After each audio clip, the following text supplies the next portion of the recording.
WURD Radio on demand. Evening Words with Nick Taliaferro. We're really pleased to have joining us once again political commentator who hails from one of the finer institutions of higher learning, Drexel University, where he teaches in the Department of Political Science. He's the co-author of 2 books on presidential elections, The Politics of Disenchantment, and also a second book, New Verdicts, and he's authored more than 60 articles, papers, and technical reports. Please make welcome once again, professor in political science and expert on the American presidency, Dr. William Rosenberg. Dr. Rosenberg, it's good to see you again. Good to have you on with us, and welcome back.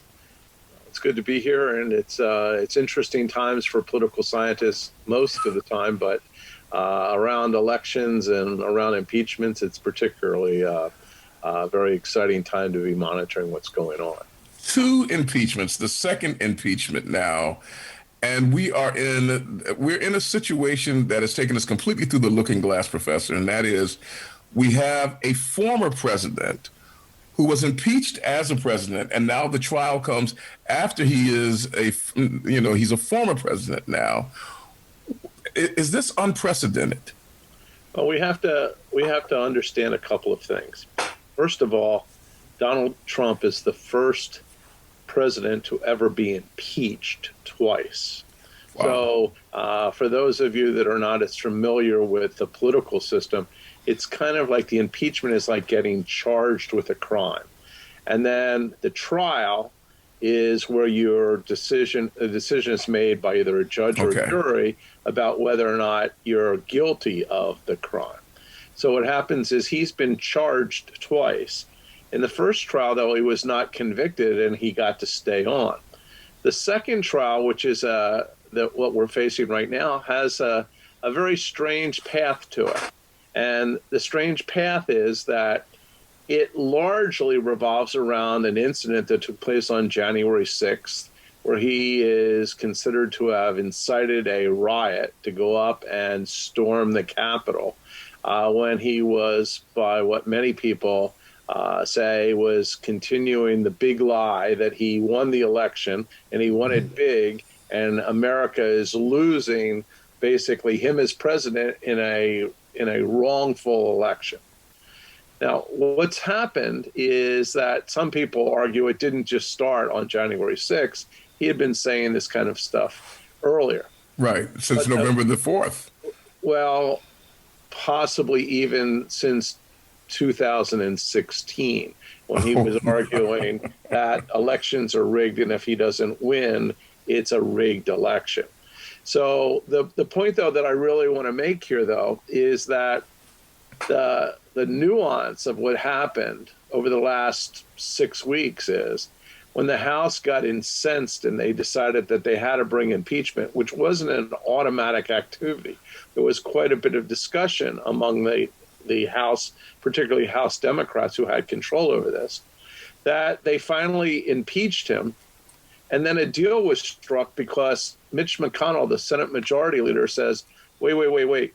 Let's not hold the trial right now. Let's give the president more time to be able to get ready.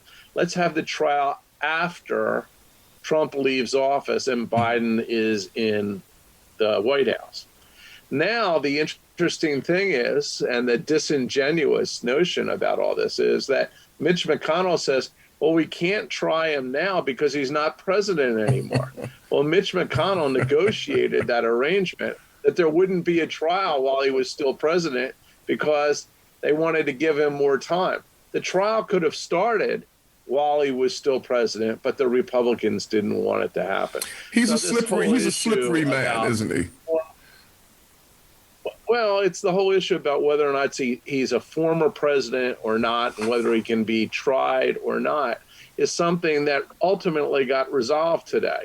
And the way it got resolved was there was a vote, and the vote was 56 to 44 that said, yes, it's constitutional to consider the acts that Donald Trump did while president to be able to be heard by the Senate in a formal impeachment trial. That was a big move today.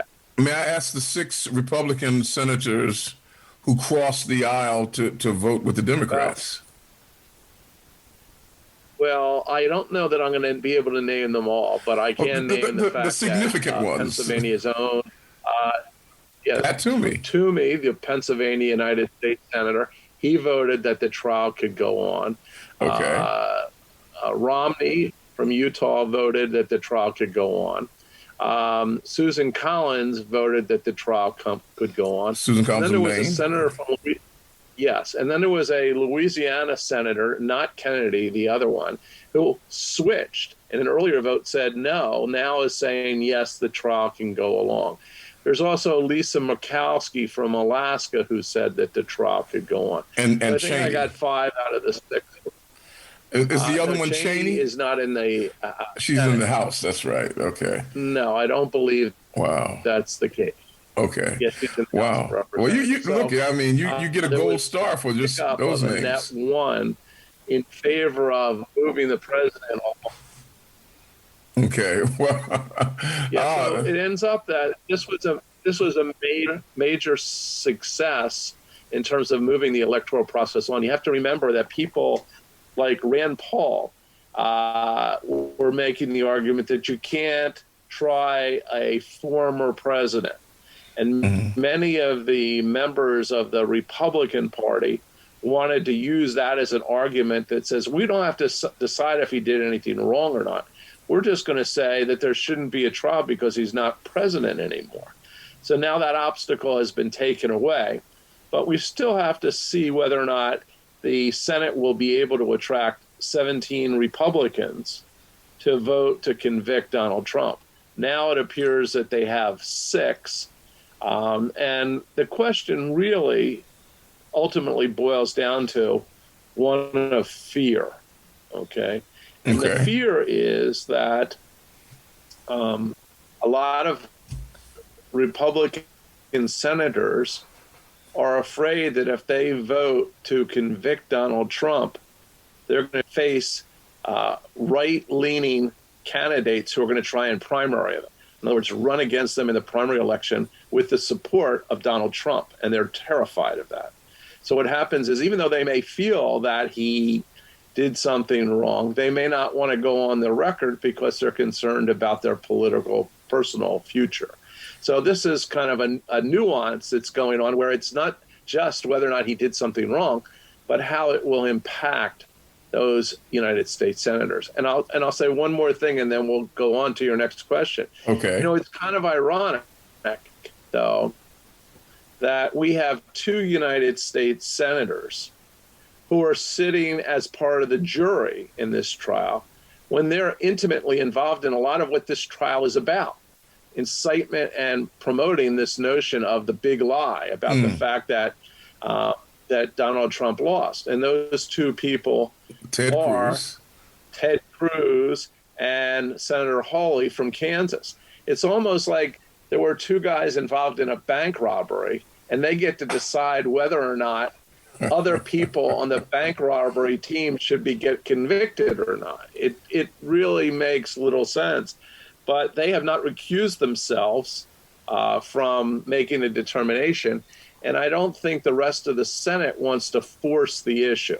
So particularly the Democrats, because they don't want to look like they're attacking the integrity of their fellow senators.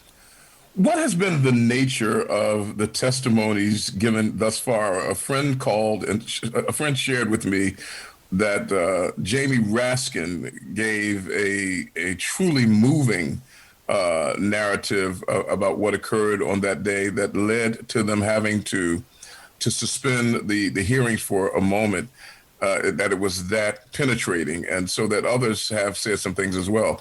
What has the tenor been of the testimonies given? Well, I think we should also include in that discussion a comparison between the first impeachment trial and the second one. So in the first impeachment trial, there's really no overlap, or if there is, very little, between the impeachment managers from the House and the lawyers for President Trump. It's a whole new cast. And what happened was that Jamie Raskins is considered an expert in constitutional law. He's a senator from Maryland.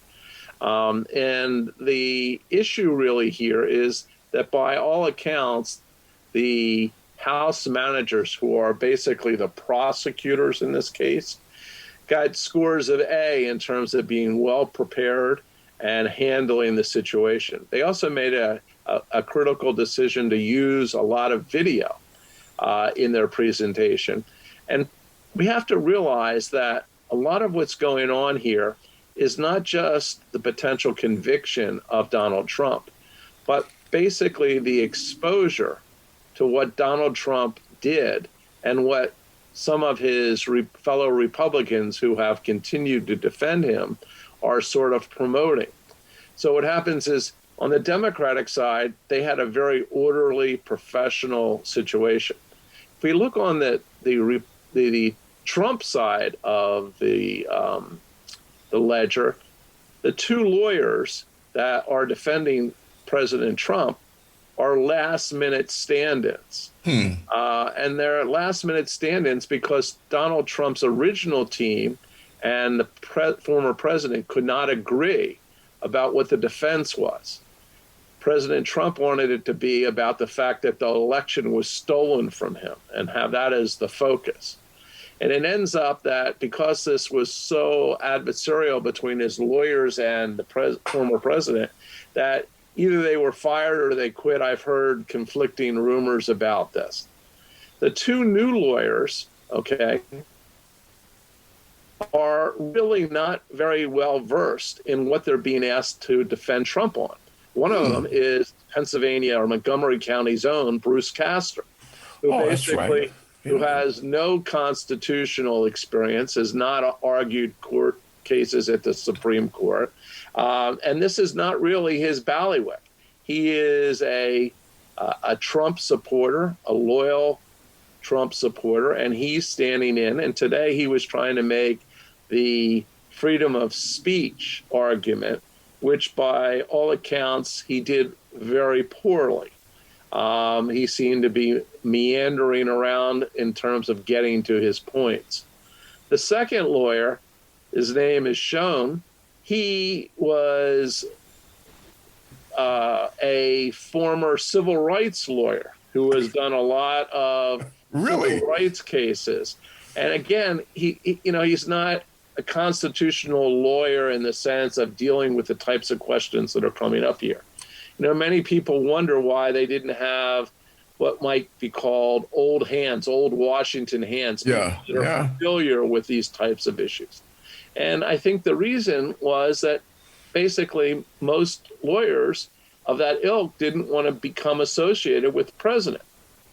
Now, this raises a really important point because irregardless of what happens in this impeachment trial, Donald Trump potentially is going to be involved in some criminal cases as well. True. And if these are the two lawyers that he thinks are the appropriate caliber to defend him at the Senate, he may be in trouble in a lot of these civil cases. And I'll just add one more thing. You have to realize that one other lawyer that's been prominent and has been sort of a disappointment to both Republicans and Democrats across the board is Rudy Giuliani. I figured, So Trump's ability to have strong advocates is not really panned out. In the first trial, he had some others that were defending him, including, I believe, Alan Dershowitz and one of his private attorneys that did a lot of real estate and legal, like slip and fall type things for him. But again, not really the steady hands of establishment Republicans defending him in these cases. I mean, this is a comedy of errors. You can't make this stuff up. It seems ridiculous, yet somehow or another the president seems to wear Teflon with these things. And once again, the general consensus is that he will dodge this bullet, maybe not the other 6 cases that are waiting, but he will dodge this bullet. Why is it that Republicans who, number one, politically are tired of Donald Trump, number two, they're pretty clear that what he did was egregious and a horrible misuse of his office. I know you're saying that they don't want to face some right-wing person that he'll support, but why can't they see their way clear of saying he did it, let's censure him, or try to find some other way to be clear. I mean, to ask us to suspend our disbelief is just incredible to me. Well, I think you raise an important point, and I've already mentioned Ted Cruz. I'd also mention someone like Marco Rubio. These are United States senators who have aspirations to run in 2024 for president.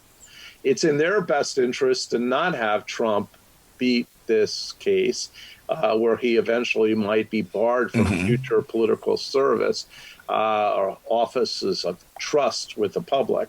So they have a conflict of interest also, in the sense that they would like to keep him from elections as much as possible. You also have the conflict that Mitch McConnell has, in the sense that Mitch McConnell can't be his own man. He can't really lead the body politic of the Republican Senate if the strings are being pulled by Donald Trump. So in some ways, he may be fighting for what he considers the soul of the Republican Party, to keep Donald Trump away from the Republicans in the future. But at the same time, he today voted that it would not be constitutional to even try him. So there's all these mixed messages that are coming out. And I think what we also have to remember is that one of the central arguments that one of the lawyers today made, was that this was really a case about denying the rights of the 74 million Republicans who voted for Donald Trump in 2020 from being able to vote for him again in 2024. And the irony is that a lot of this whole sort of activity is about how Donald Trump was trying to deny voters, particularly in a state like Pennsylvania, to let their vote count. So, it's just full of these types of cross currents that really don't make sense. Ultimately, the question is the president above the law? He burnt his bridge with Mike Pence, because Mike Pence could have given him a pardon. But at the end, we all know that Mike Pence was in that Capitol chamber when it was being stormed, and it didn't seem like Donald Trump was at all concerned about his personal safety. And as a result, you've noticed that Mike Pence is AWOL. No one's quiet as a church mouse. Right. I mean, the president actually ramped up the danger for Mike Pence by saying he wasn't strong enough while the insurrection was going on. You've been observing presidential politics for a long time, and you have a practiced eye. This is so patently unbelievable and incredulous that it defies description. As a person who studies this, let's say that we're asking you to write the annals of history. What does William Rosenberg say happened as a result of this trial? If you're penning history and you're saying we had a president named Donald Trump, do you say he was a livid idiot, or do you say that he was very shrewd? I would say that Donald Trump was able to convince large portions of the public that he was the one that was going to defend their way of life, their future, to be able to be anti-immigrant, to be anti-minority, to be able to give benefits to wealthy people. And as a result, he was able to bring together a group that was somewhat incoherent, but largely the people that were on the Capitol steps and inside the Capitol were white, male, Christian nationalists, okay? And they're the ones that are carrying the rifles and storming not just Washington, but around the country. And you have to realize that while you can find fault with Donald Trump, you also have to find some responsibility of roughly the 74 million people that voted for him, although not everyone that voted for him is a white male, racist nationalist. We had a large number of white women who voted for him. Yeah, but a significant number of them, maybe my estimate is 30% or so, fall into that category. And I think we have to realize that when we look at this basically election and what's happened after that, we're seeing a rise in fascism around the world. If you take a look at countries like Poland, Hungary, you take a look at Russia, you take a look at Brazil. These are countries that see what transpires in what's supposed to be the idyllic center of democracy for the world, and we stumbled. Okay, we stumbled in terms of protecting our democracy, and this whole impeachment process is basically a political statement to reestablish us as a center of democracy for the world to be able to look towards. Dr. Rosenberg, the College of Nations, they're watching with bemusement, I would imagine, as we go through these things. But what are they saying? I mean, are other nations chiming in? We often chime in on the proceedings in other countries. Are they saying that finally this president is being brought to heel, or this former president is being brought to heel and being made to answer for his crimes? Or are they saying, poor President Trump, they're still pursuing him even after he's no longer in office? Well, I don't see world leaders making those kinds of public statements, partly because they don't want to be on the hook for making them. You don't see Putin making a comment like that. But you have to realize that the strategy for Russia in 2016 and also in 2020 was to sow discontent into the American political system, the electoral process, and democracy. And he was capable of doing that through a lot of actions that he was able to work through with things like Facebook and Twitter. And so forth. And as a result, was able to sort of damage our democratic fabric. Other countries were involved in this as well. Some of them were doing it for purely economic reasons, and we don't really have time today to go into this, but some Eastern Bloc countries had people doing the same types of things that the Russian hackers were doing, and they were launching these assaults through Facebook, and they were doing it to make money, because what happens is each time you click on an ad in Facebook, a lot of times what you can do is you can generate a fee to whoever is posting that material. And as a result, some people really didn't give a damn about American politics, but they were trying to make money off of that situation. So we're really dealing with a situation where we have to hope that that we return to some normalcy. That's what Donald Trump basically sort of lacked in terms of representing the whole United States, and something that Joe Biden is trying to accomplish. Whether or not his approach is going to be successful is still an open question. But for right now, with this impeachment trial, we're not going to be able to pass legislation unless something changes with regard to COVID or with cabinet appointments, as long as this trial is taking place, because the rules or the norms are that that's supposed to be all that takes place while an impeachment trial is going over. But sometimes they can finagle that a little bit and maybe get some other actions done. So, we're really in an odd situation. Even the lawyers defending Trump have sort of threatened the Democrats by saying, well, you know what, maybe we're going to start calling witnesses. Yeah. And, if you start calling witnesses, you can make this what is expected to be an 8-day trial into 2 months, which would really damage Biden's ability to move the political agenda forward. So we have a lot of things going on all at the same time.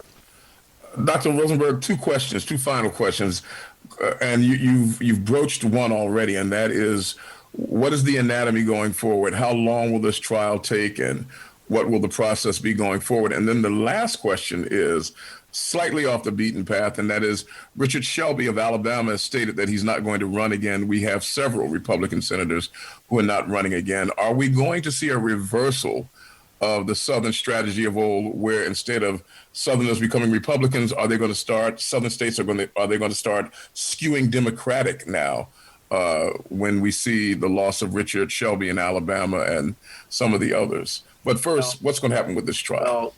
Two questions. I'll try and answer them very briefly. One, the whole impeachment process could have been over today if less than 50 of the senators voted to say that it was constitutional. The Trump team lost that argument. Okay, so that's why the trial is now going to go forward. Okay. Now the expectation is that the trial will probably go on for about 8 days, maybe 12 hours a day. These senators are going to be worn out. But ultimately, unless they can attract more senators, particularly Republican senators, to the conviction side, Donald Trump will be able to go on whatever media he can get on at some point and basically claim it was a rigged, fake impeachment trial, and much like he did with the first one, and basically say this should have never happened. So that's the scope of that issue.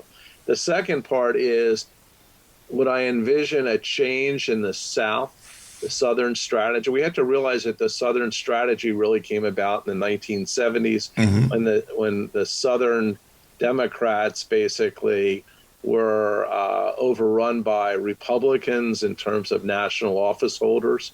Was that that was the Dixiecrat phenomenon? Well, the correct? Dixiecrats was part of it, but a lot of it had to do with the passage of the civil rights movement legislation and stuff like that happened in the 60s. Okay. And then went over into the 70s with Richard Nixon and so forth. I don't know that Alabama is going to flip so soon. You know, we have to realize that Jeff Sessions was the senator before. Baker took his seat but lost it to, I believe, Tommy Tuberville. So even if Shelby steps aside, I'm not convinced that Alabama is going to be the state that's going to flip to the Democratic side. It was a big win for Democrats, though, in 2020 in Georgia, with both seats flipping to the Democrats. The numbers and the cultural changes that are happening in the United States do not bode well for Republicans. And I think that's one of the reasons why they're fighting so hard to be able to keep a lot of mechanisms in place, including things like gerrymandering or voter suppression, so that as a minority number, they can continue to be a power broker in national politics.